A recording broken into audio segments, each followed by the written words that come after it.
Hello everyone, welcome back to our YouTube channel NRJ Online Classes. How are you all? I wish you all are fine.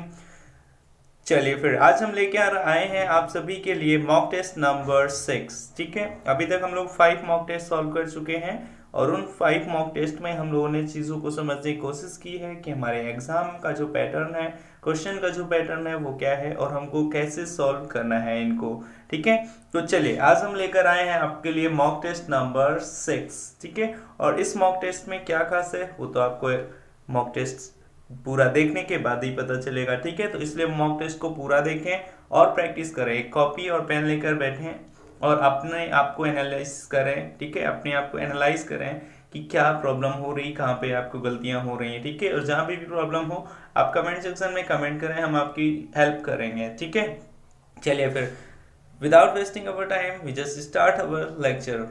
So first of all, जिसने भी अभी तक हमारे channel को subscribe ना किया हो सब्सक्राइब कर लें और बेल आइकन को प्रेस कर लें, जिससे नेक्स्ट क्लास जब भी आए तो आप उसको देख पाएं। ठीक है, चलिए फिर हम बढ़ जाते हैं आगे। जो प्रैक्टिस सेट का पहला क्वेश्चन है वो रहा ये, क्या है? Find out error part in the sentences. जो सेंटेंसेस है उनमें एरर पार्ट बताने हैं 1 2 3। चलिए, तो पहला क्वेश्चन है, as soon as I reached my office I will mail you the files. बताएं, जल्दी से बताएं कि इसमें किस पार्ट में प्रॉब्लम है। जल्दी से रिप्लाई करें, सभी लोग जल्दी से रिप्लाई करें। फर्स्ट क्वेश्चन है, as soon as I reach my office I will mail you the files. जल्दी से बताएं। ओके, चलिए फिर बात करते हैं। तो इस क्वेश्चन को अगर ध्यान दें, इस क्वेश्चन में कोई भी एरर नहीं है, नो एरर है। ठीक है, as soon as I reach, ठीक है, जैसे ही मैं ऑफिस पहुंचता हूं मैं तुमको मेल करूंगा। ठीक है, बात समझ रहे हैं? कंडीशनल सेंटेंस का है। ठीक है, हाँ, जिसमें क्या होता है, जो as soon as, as if, ठीक है, एज दो वगैरह से जब कोई बात कही जाती है, ठीक है, इफ से या कोई पे इफ से बात की जाती है, ठीक है, तो वो कंडीशन दिखाते हैं। और जो ये क्लॉज होती है ये रिजल्ट दिखाती है। तो कंडीशन अगर प्रेजेंट में होती है तो ठीक है, कंडीशन रिजल्ट में होगी तो इसका जो रिजल्ट आएगा वो रिजल्ट कहाँ होगा? फ्यूचर में होता है। अगर कंडीशन आपकी पास्ट में होती तो इसका विल का पास्ट हो जाएगा क्या? वुड। ठीक है, अगर ये परफेक्ट में होती क्या हो जाएगा? वुड हैव या शुड हैव। ठीक है, समझ रहे हैं? चलिए फिर आगे बढ़ जाते हैं, नेक्स्ट क्वेश्चन ले लेते हैं। नेक्स्ट क्वेश्चन रहा ये, I took the shortest way through the little park close the palace। जल्दी बताएं क्या प्रॉब्लम लग रही है आपको, जल्दी से बताएं। चलिए फिर बताएं कहाँ है प्रॉब्लम, ए पार्ट में, बी पार्ट में या सी पार्ट में, या नो एरर है? जल्दी से बताएं। चलिए फिर हम बात कर लेते हैं हमारी जो प्रॉब्लम है वो किस पार्ट में है। ठीक है, चलिए तो हम बात कर लेते हैं। तो आप देख रहे हैं, I took the shortest way through the little park close the palace. Close the palace, close अगर ये वर्ब की तरह ट्रीट कर रहे हैं तो ये इसका ऑब्जेक्ट हुआ।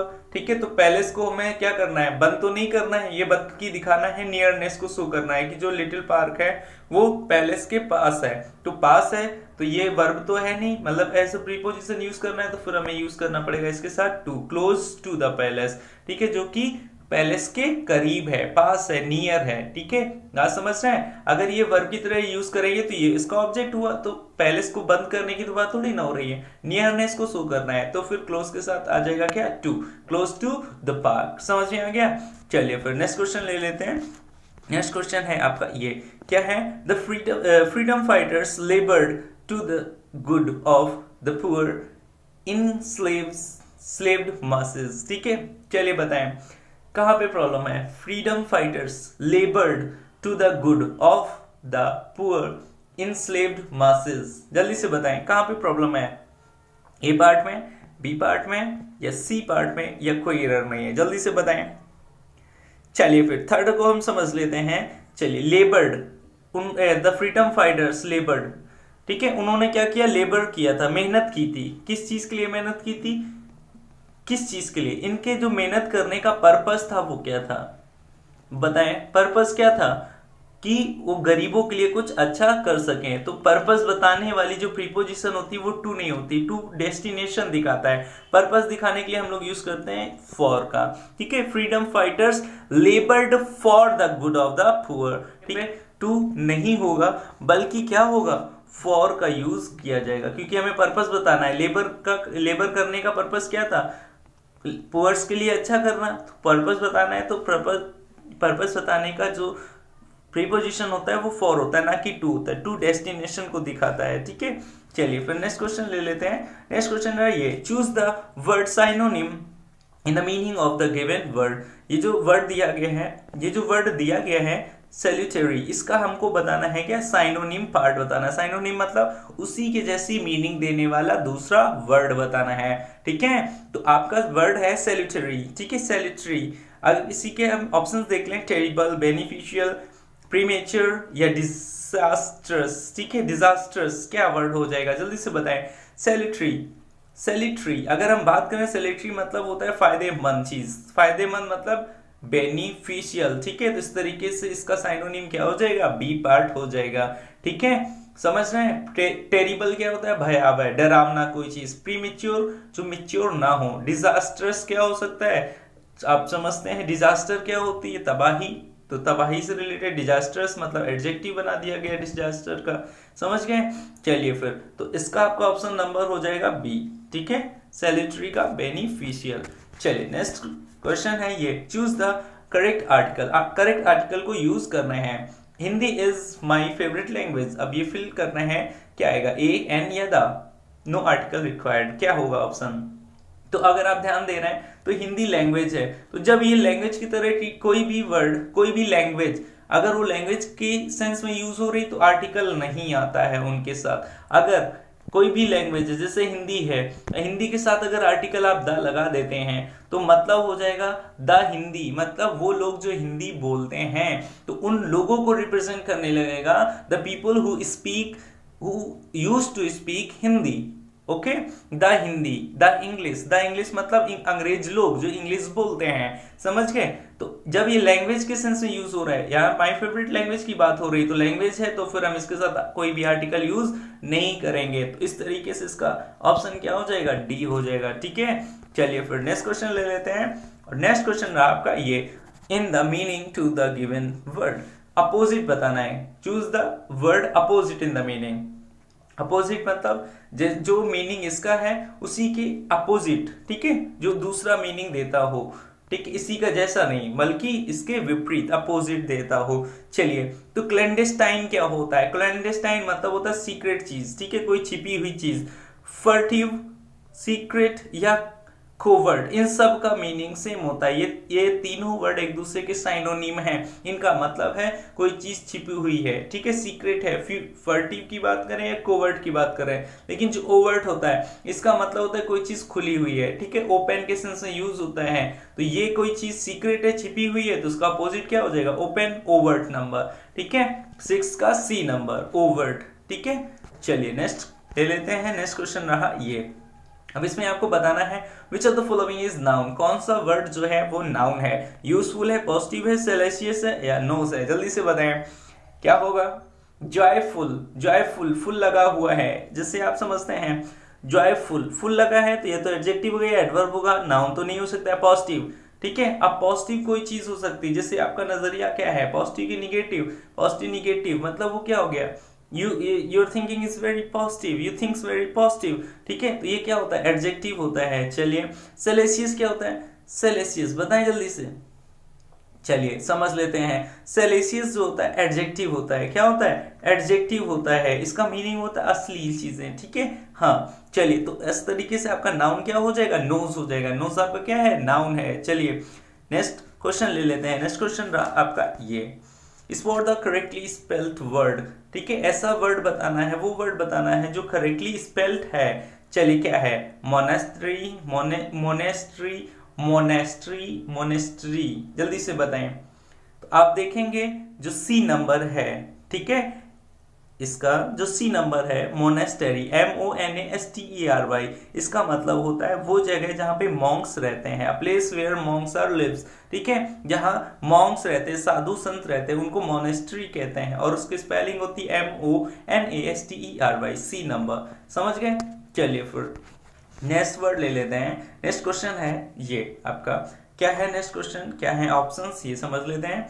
लैक ऑफ इनफ ब्लड, जिसमें ब्लड की कमी हो, ठीक है, खून की कमी हो। खून की कमी क्या होती है? एमनेसिया होती है, एनीमिया होती है, इंसोम्निया होती है, एलर्जी होती है। जल्दी से बताएं। ये तो बहुत आसान सा क्वेश्चन है, आप आसानी से बता पाएंगे। जिसमें खून की कमी होती है वो एनीमिया होता है। क्या होता है? एनीमिया, ठीक है। हाँ, एमनेसिया, एमनेसिया क्या होता है?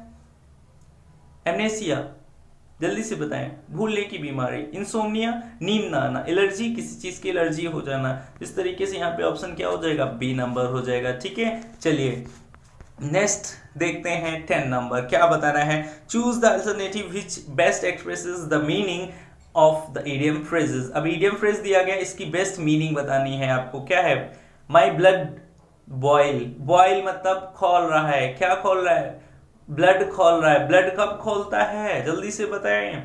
ब्लड खोलता है जब आप गुस्से में होते हैं। Furious, to make somebody furious, furious मतलब उग्र, मतलब आपने किसी को गुस्सा दिला दिया, ठीक है, गुस्सा, क्रोधित हो गए, फ्यूरियस हो गए। डी नंबर, ठीक है।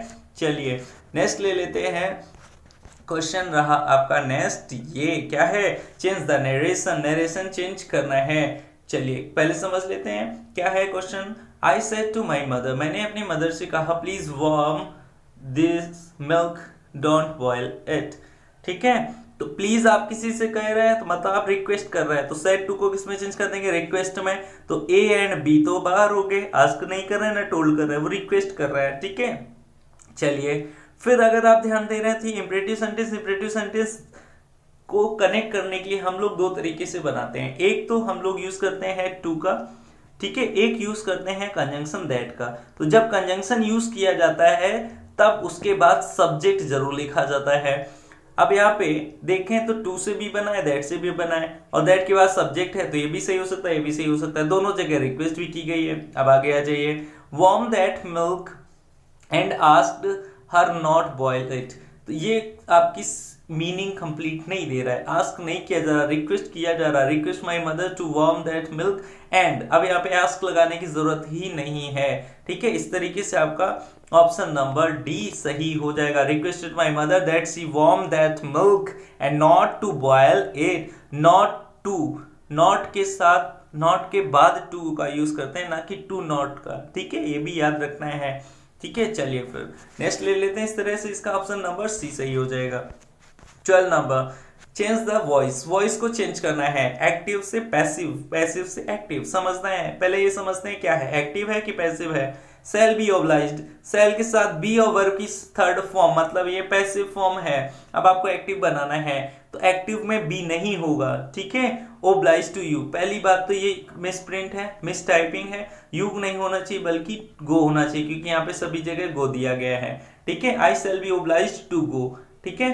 चलिए तो आई सेल बी ओब्लाइज्ड, ठीक है, मैं ओब्लाइज हो गया, मैं मजबूर हो गया जाने के लिए, ठीक है। चलिए तो क्या चीजें हैं जिसकी वजह से मजबूर हुए होंगे? सर्कमस्टांसेस की वजह से। अगर ध्यान दें तो सेल है, सेल के साथ सेल भी यूज कर दिया गया है, तो वुड का ऑप्शन गया, मे का ऑप्शन गया, कुड का भी ऑप्शन गया। फिर बचा कौन सा ऑप्शन आपका? एक ही, कौन सा? C number. इस तरीके से आपका सी नंबर इसका आंसर हो जाएगा। हम लोग गलत जो हमारे ऑप्शन है उनको बाहर करके सही ऑप्शन को चूज कर लेंगे, ठीक है। चलिए नेक्स्ट क्वेश्चन में पहुंच जाते हैं। नेक्स्ट क्वेश्चन रहा ये 30 number, he is very glad to know that the number of customers in the bank blank and it is a good sign for its better prospect. चलिए भाई समझ लेते हैं क्या है। He is very glad to know, वो बहुत खुश हैं इस बात को जान के। किस बात को? That the number of customers in the bank, जो बैंक में कस्टमर्स की संख्या है वो क्या हो रही है? बढ़ रही है, उसको देखकर वो खुश हैं। प्रेजेंट की बात है तो प्रेजेंट ही आएगा, वॉज खत्म हो गया, इंक्रीज खत्म हो गया, या तो ए या तो डी, ठीक है। अब देखिए टेंस का कॉन्सेप्ट होता है कॉन्टिन्यूअस का, ठीक है, कि जब कोई बात कही जा रही होती है, at the point of speaking कोई एक्शन चल रहा हो, ठीक है, at the point of speaking कोई एक्शन चल रहा हो तो उस एक्शन को दिखाने के लिए हम लोग कॉन्टिन्यूअस यूज करते हैं। वो टाइम है प्रेजेंट और प्रेजेंट में वो एक्शन चल रहा है, कस्टमर्स की संख्या रेगुलर बढ़ रही है तो फिर वो क्या होगा? प्रेजेंट का कॉन्टिन्यूअस हो जाएगा। कहां पे है? डी नंबर में, ये नहीं होगा। इस तरीके से डी सही हो गया। चलिए फिर 40 नंबर देखते हैं। ये आया आपका नया पैटर्न, एक नया क्वेश्चन। इस तरीके का क्वेश्चन भी आपके एग्जाम में आ सकते हैं। इनको कहा जाता है क्वेश्चन टैग। ये किस टॉपिक है के क्वेश्चन है? क्वेश्चन टैग के हैं। यहाँ पे आपसे एक स्टेटमेंट दिया जाता है, ठीक है, उसी स्टेटमेंट के लिए क्वेश्चन किया जाता है कि बात ऐसी है या नहीं है, ठीक है। इनको करने का तरीका समझिए, ठीक है। जो सब्जेक्ट होता है वही इन यहाँ पे सब्जेक्ट रहते हैं, ठीक है। जो एक्शन का जो वर्ब सेंटेंस का टेंस होता है उसी के अकॉर्डिंग हम लोग यहाँ पे हेल्पिंग वर्ब का यूज करते हैं, ठीक है। तो क्वेश्चन किया रहे हैं तो क्वेश्चन का ही पैटर्न होगा, ठीक है। क्वेश्चन का पैटर्न मतलब पहले हेल्पिंग वर्ब लेंगे हम लोग, ठीक है, उसके बाद सब्जेक्ट लाएंगे। हेल्पिंग वर्ब किसके अकॉर्डिंग? इस रियल स्टेटमेंट के, जो हमारा हेल्पिंग वर्ब आती है फिर सब्जेक्ट आता है। तो जो हेल्पिंग वर्ब आती है वो टेंस के, जो इधर सेंटेंस दिया जाएगा उसके टेंस के अकॉर्डिंग आएगी। अब आप ध्यान दे रहे हैं ये प्रेजेंट इंडेफिनिट है, तो प्रेजेंट इंडेफिनिट में डू यूज करते हैं, ठीक है। इस वाला कॉन्सेप्ट खत्म हो गया। चलिए फिर समझिए, अगर इधर स्टेटमेंट रियल स्टेटमेंट पॉजिटिव है तो क्वेश्चन टैग निगेटिव बनता है। रियल स्टेटमेंट निगेटिव हो, इधर निगेटिव तो इधर पॉजिटिव, इधर पॉजिटिव तो इधर निगेटिव। अगर देख रहे हैं इधर पॉजिटिव है तो इधर निगेटिव हो जाएगा। इस तरीके से ऑप्शन नंबर ए सही हो जाएगा, ठीक है, समझ गए। चलिए फिर नेक्स्ट ले लेते हैं। 15 नंबर क्या है? Each week Dick send money home to blank mother, ठीक है। ईच वीक मतलब ये क्या बता रहा है? ये फ्रीक्वेंसी को बता रहा है, किसी एक्शन की फ्रीक्वेंसी, क्योंकि हर हफ्ते जो कोई डिक है, पर्सन कोई किसका नेम है, वो अपनी मम्मी को घर पे पैसे भेजते हैं। तो डिक कोई पर्सन है, ठीक है। पर्सन कैसा? Masculine gender. मैस्कुलिन के लिए क्या आ जाएगा? किसकी मदर को भेजते हैं? अपनी मदर को ना, तो हिज हो जाएगा। देयर प्लूरल तो है नहीं, देयर गया। मैस्कुलिन है, फेमिनिन नहीं है, हर गया। माइन नहीं, मेरी माँ को नहीं। और बाकी एक चीज इसमें और है, ये पजेसिव प्रोनाउन है। प्रोनाउन के साथ नाउन यूज नहीं करते, यहाँ पे नाउन है, मतलब आपको प्रोनाउन नहीं चाहिए, एडजेक्टिव चाहिए, डिटर्मिनर चाहिए पजेसिव का, ठीक है, पजेसिव डिटर्मिनर। इस तरीके से ऑप्शन नंबर ए सही हो जाएगा। चलिए फिर नेक्स्ट ले लेते हैं। नेक्स्ट क्वेश्चन रहा ये 16 नंबर। कौन सा 16 नंबर है? किस चीज के लिए? Combination is correct for parajumble. इन्हीं को कहते हैं पैराजम्बल या PQRS, ठीक है। अब हम समझते हैं, ये जो हमारे देख रहे हैं, एक फर्स्ट स्टेटमेंट है, PQRS है एंड सिक्स्थ है। तो फर्स्ट एंड सिक्स्थ का चेंजमेंट नहीं होता है, ठीक है। चेंजमेंट PQRS को ऐसे अरेंज करना है कि हमारा कंप्लीट मीनिंग आने लगे, ठीक है। चलिए फिर समझ लेते हैं। The first illness I read about was cholera, ठीक है। मैंने जो पहली इलनेस, बीमारी जो पहली पढ़ी थी, I have read about was cholera, ठीक है। मैंने क्या पढ़ा था? कॉलरा के बारे में, कॉलरा के बारे में, ठीक है।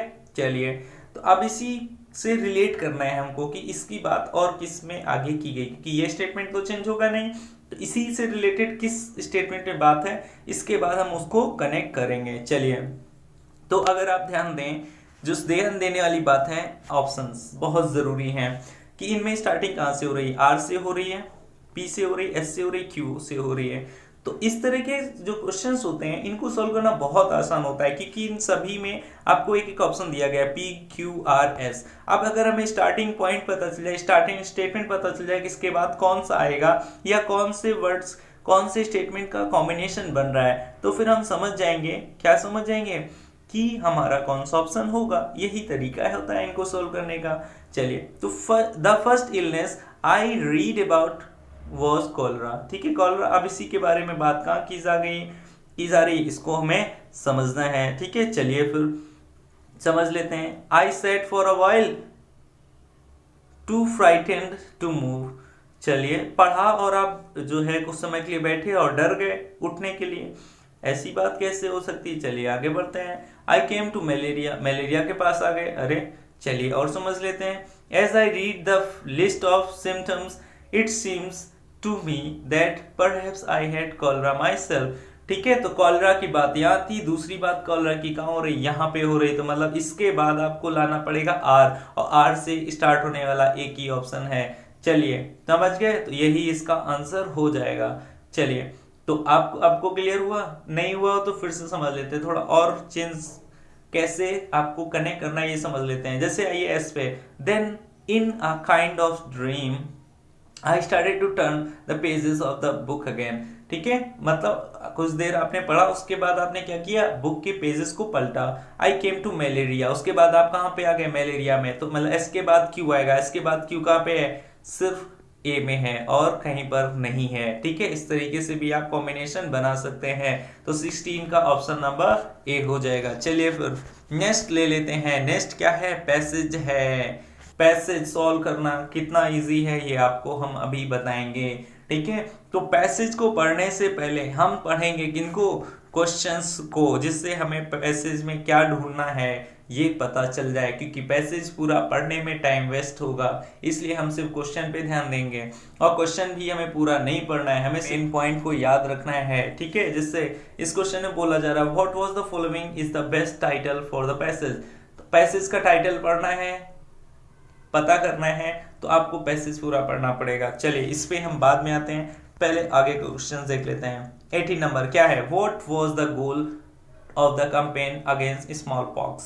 स्मॉल पॉक्स एक बीमारी है, डिजीज है, उसके लिए एक कैंपेन चलाई है, उस कैंपेन का गोल क्या था, इतना माइंड में आप रखना है आपको। ठीक है, चलिए next question, according to the paragraph what was the strategy used to eliminate the spread of smallpox. ठीक है, पैराग्राफ के अकॉर्डिंग कौन सी स्ट्रेटजीज यूज की गई थी जो स्मॉल पॉक्स के फैलने के लिए को खत्म करने के लिए, एलिमिनेट करने के लिए, खत्म करने के लिए क्या स्ट्रेटजीज यूज की गई थी। ठीक है, 20 में which statement does not refer to smallpox. अब इनमें से जो स्टेटमेंट दिए गए इसमें से कौन सा स्टेटमेंट स्मॉल पॉक्स को रिलेट नहीं करता है, ये हमें बताना है। ठीक है, अब हम आ जाते हैं अपने पैसेज पे, इसको पढ़ते हैं और अपने क्वेश्चंस के आंसर फाइंड आउट करते हैं। चलिए तो क्वेश्चन को पढ़ते हैं। देखिए passage, in May 1966 the world health organisation, इसी को कहते हैं WHO। WHO की ये क्या हो गई, फुल फॉर्म हो गई। ठीक है, was authorised to initiate a global campaign to eradicate smallpox. Smallpox जो बीमारी है उसके लिए कैंपेन चलाया गया था, किस लिए, ठीक है, to initiate a global campaign to eradicate smallpox, smallpox को इरेडिकेट करने के लिए। अभी आपको याद आया 18 नंबर क्वेश्चन क्या पूछा गया था, गोल क्या है, कैंपेन का गोल क्या है, what was the goal of campaign against smallpox. तो क्या है, eliminate smallpox worldwide in 10 year. 10 year की बात है कि नहीं है, इसको भी समझ लेते हैं।